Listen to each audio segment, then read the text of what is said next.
On va passer au troisième candidat. Donc, c'est une candidate, Mathilde Trémieux. Pareillement, vous allez me dire top. Donc, à vos marques, prêts, et vous me dites top. En ce moment, le schéma actuel, c'est boulot-dodo. Ah ben non, pas de métro, on évite avec ce Covid qui traîne partout. C'est un sacré problème, ça, le Covid. Plus d'interactions sociales, plus de soirées, plus de rencontres. Ah, et les rencontres. Les célibataires vous le diront, c'est pas facile.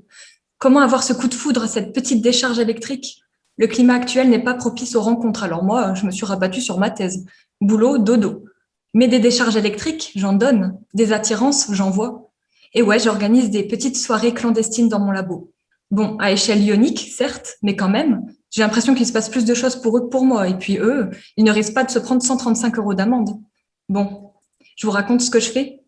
Alors, je commence toujours par envoyer des cartons d'invitation, un peu en avance, comme ça les invités peuvent prévoir, save the date. Par contre, je n'invite que des sédiments pollués par des métaux lourds, surtout. Ce sont eux qui m'intéressent. Alors, vous me direz, pourquoi des sédiments? Bien, parce qu'ils ne sont jamais invités nulle part, les pauvres. Ils sont issus de matériaux d'érosion, se déposent et constituent le fond des systèmes aquifères. Ils ne sentent pas très bon et généralement, ils sont souillés par toutes sortes de contaminants issus de nos activités agricoles et industrielles. C'est pas de chance. Alors bon, carton d'invitation envoyé, la soirée commence. Les invités arrivent, découvrent la salle, ils s'installent, et là, boum, décharge électrique. Ouais, on commence fort, on électrise tout le monde. L'électricité se répand donc dans ces sédiments grâce à 2 grosses électrodes placées de part et d'autre de la salle. Les sédiments, eux, ils sont KO, mais les ions, les métaux lourds contenus dans ces sédiments, eux, ils se réveillent. La fête et les rencontres peuvent commencer. Vous avez oublié ce que c'était qu'une fête, hein, avouez. Eh bien, mes petits ions, eux, ils s'amusent. C'est grâce à l'électricité qu'ils se mettent en mouvement. En fonction de leur charge ionique, ils s'attirent ou se repoussent. Ils se complexent avec d'autres éléments présents dans la salle. Les électrodes placées de part et d'autre constituent des clusters avec tous les éléments chimiques de même affinité.